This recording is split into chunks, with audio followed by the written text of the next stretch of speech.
सुप्रभात एवं जय हिंद आप सभी को। आज इस योग की अगली कड़ी में एक नया आसन सीखेंगे, पर उससे पहले कुछ योग के बारे में बातें हम जान लेते हैं। योग सही तरह से जीने का विज्ञान है और इसलिए इसे दैनिक जीवन में शामिल किया जाना चाहिए।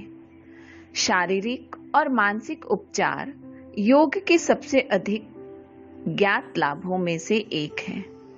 यह इतना शक्तिशाली और प्रभावी इसलिए है क्योंकि यह एकीकरण के सिद्धांतों पर काम करता है।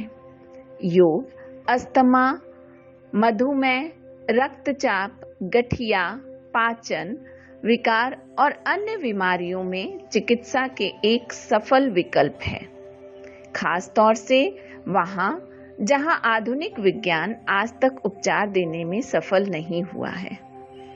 अधिकांश लोगों के लिए हालांकि योग केवल तनावपूर्ण समाज में स्वास्थ्य बनाए रखने का मुख्य साधन है। योग के कई आध्यात्मिक लाभ भी हैं। इनका विवरण करना आसान नहीं है क्योंकि यह आपको स्वयं योग अभ्यास करके हासिल और फिर महसूस करने पड़ेंगे। हर व्यक्ति को योग अलग रूप से लाभ पहुंचाता है, तो योग को अवश्य अपनाएं और अपनी मानसिक, भौतिक, आत्मिक और आध्यात्मिक सेहत में सुधार लाएं। तो इसी आशा के साथ चलिए सबसे पहले हम करेंगे वार्म अप, उसके बाद एक नया आसन हम सीखेंगे। सबसे पहले एक मैट पर खड़े हो जाएं और फिर धीरे धीरे चलना शुरू करें। और अब हम अपने चलने की रफ्तार को बढ़ाएंगे। इस तरह हम स्पॉट रनिंग करेंगे।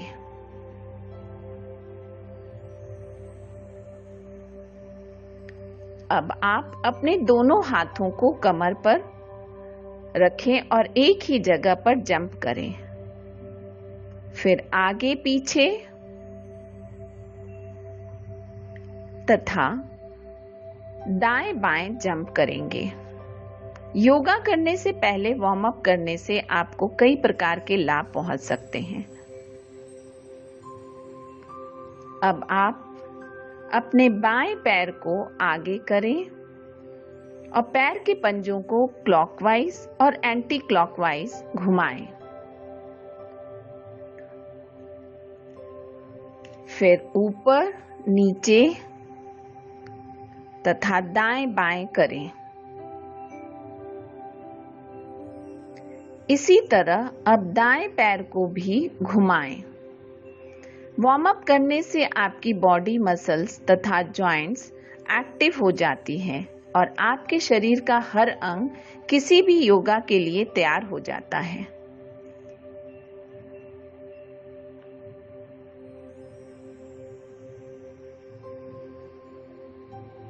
अब आप दोनों हाथों को पैरों के घुटनों पर रखकर दोनों पैरों को गोल गोल क्लॉकवाइज और एंटी क्लॉकवाइज घुमाएं। वार्म अप करने से शरीर की नसों में लचीलापन आ जाता है, जो योगा करते समय कोई भी मुश्किल नहीं खड़ा करता है।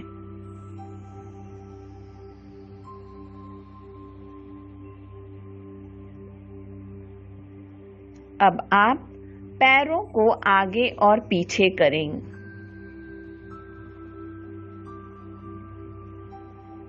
फिर धीरे धीरे नॉर्मल पोजीशन में खड़े हो जाएं।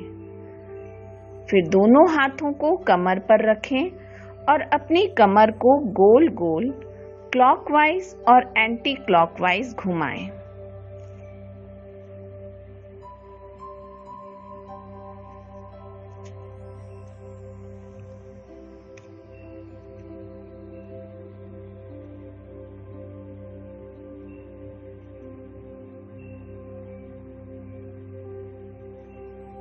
फिर अपनी सामान्य अवस्था में खड़े हो जाएं। अब आप अपने दोनों पैरों में फासला बनाते हुए फैलाकर खड़े हो जाएं और दोनों हाथों को पैरों पर रखते हुए नीचे की तरफ झुकें और धीरे धीरे हाथों को नीचे बढ़ाते हुए पैरों की एड़ियों को पकड़ लें और वापस धीरे धीरे अपनी पूर्व अवस्था में आ जाएं।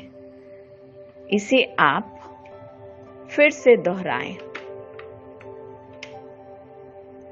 इससे आपके पैरों में खिंचाव महसूस होगा।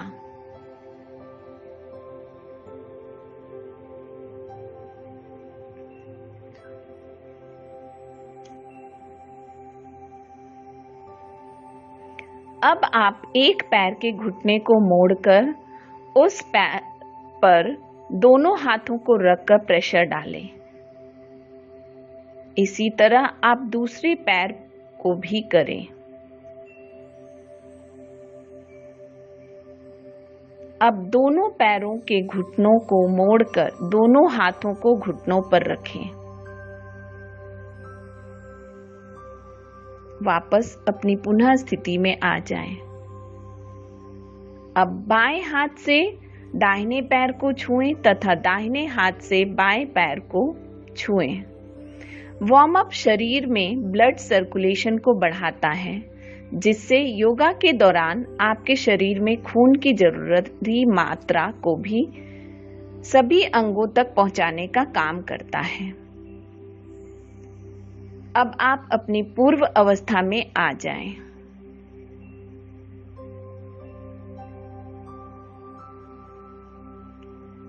फिर अपने दाहिने हाथ को गोल गोल क्लॉकवाइज और एंटी क्लॉकवाइज घुमाएं। इसी प्रक्रिया को अब बाएं हाथ से भी करें।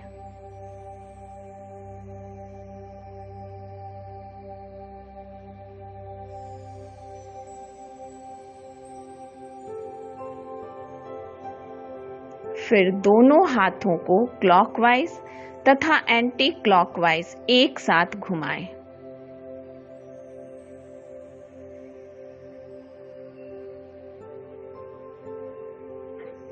अब आप अपने दोनों हाथों को दोनों कंधों पर रखें और फिर अपने दोनों हाथों को गोल गोल क्लॉकवाइज और एंटी क्लॉकवाइज घुमाएं।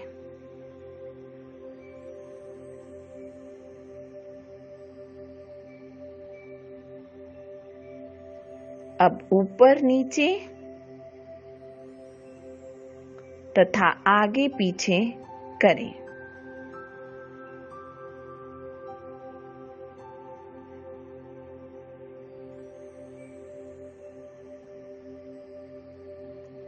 अब इसी तरह आप अपनी गर्दन को भी गोल गोल क्लॉकवाइज और एंटी क्लॉकवाइज घुमाएं।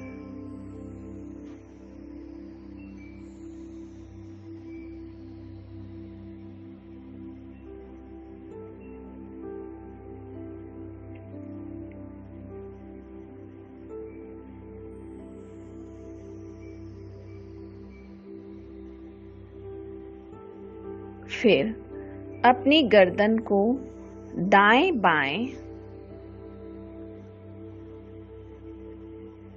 तथा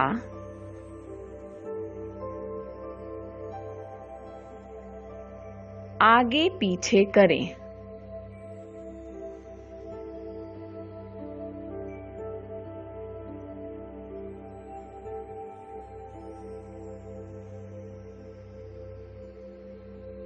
अब अपनी सामान्य अवस्था में आ जाएं।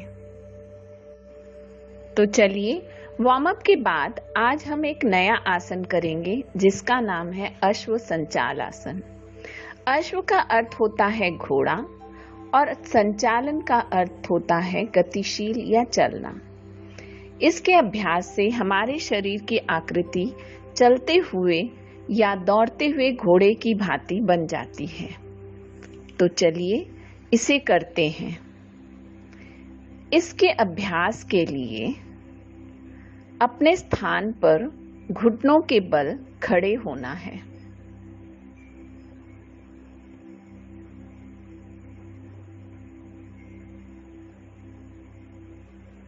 अब अपने दाएं घुटनों को जमीन से ऊपर उठाएंगे।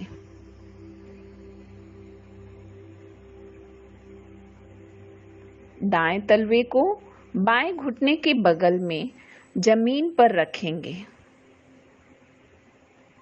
अब दोनों हथेलियों को आगे वाले पांव के बगल अगल इस प्रकार जमीन पर रखेंगे। गर्दन को थोड़ा सा ऊपर की ओर करेंगे। अब अपने बाएं घुटने को पूरा उठाकर पीछे की ओर करेंगे। पांव की उंगलियों के बल इस प्रकार से सीधा कर देंगे। पीछे वाला घुटना सीधा रखें। अब धीरे धीरे हथेलियों को ऊपर उठाएंगे। शरीर को हाथों की उंगलियों के ऊपर लेकर आएंगे। आगे वाले घुटने को पूरा मोड़ेंगे। गर्दन ऊपर तथा पीछे वाला घुटना बिल्कुल सीधा रहे। यहीं पर शरीर को रोक कर रखेंगे। शरीर को जब ऊपर की तरफ खींचेंगे तब सांस भरते हुए खींचेंगे।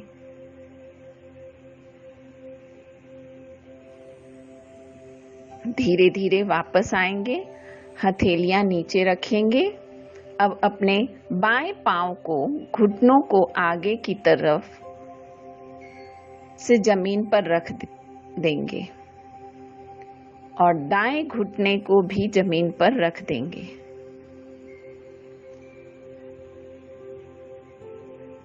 अब बाएं पांव को इस प्रकार से सीधा करके रखेंगे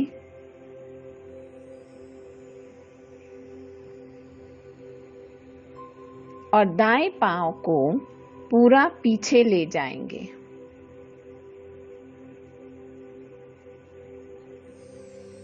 आगे वाले घुटने को पूरा मोड़ कर रखेंगे।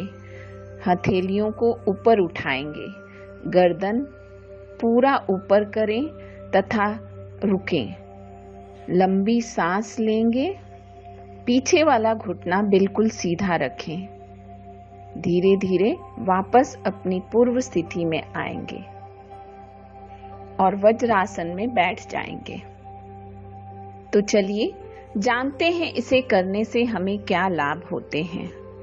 इसके अभ्यास से जांघों की मांसपेशियों के ऊपर पूरा खिंचाव उत्पन्न होने से यह मांसपेशियां लचीली व बलवान बनती है। इनको एक सुंदर आकृति मिलती है। जंघाओं पर अधिक वजन होने पर इसका अभ्यास लाभ करता है।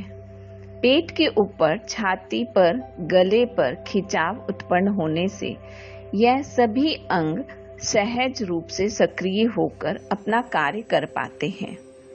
इनसे रक्त के संचालन की प्रक्रिया में सुधार होता है। हृदय के लिए भी इस अभ्यास का लाभ करता है। फेफड़ों के लिए और सांस संबंधी रोगों से सांस का टूटना या बार बार सांस का फूलना, इन समस्याओं में भी ये आसन लाभ करता है। रीढ़ की हड्डी के लिए यह श्रेष्ठ आसनों में से एक अभ्यास अश्व संचाल आसन है। रीढ़ की हड्डी का आकार बिगड़ना, कठोरपन, जकड़ या भारीपन का अनुभव होना, कमर और पीठ की मांसपेशियों के लिए भी यह आसन लाभ करता है। इसके अभ्यास से वायु विकार, भोजन का पाचन ठीक से न होना, ऐसी समस्याओं से लाभ मिलता है। शारीरिक बल में वृद्धि करने के लिए, शरीर को बलवान व मजबूत करने के लिए इसका अभ्यास बहुत ही महत्वपूर्ण है। चलिए अब जानते हैं कि हमें क्या सावधानियां बरतनी चाहिए। पेट या पीठ से संबंधित कोई गंभीर रोग होने पर, घुटनों में दर्द होने पर, शारीरिक कमजोरी होने पर इसका अभ्यास ना करें। तो उम्मीद है आपको अश्व संचाल आसन पसंद आया होगा और आप इसे अपनी दिनचर्या में जरूर शामिल करेंगे। इसी उम्मीद के साथ फिर मिलेंगे अगले रविवार। Till then, bye bye and जय हिंद।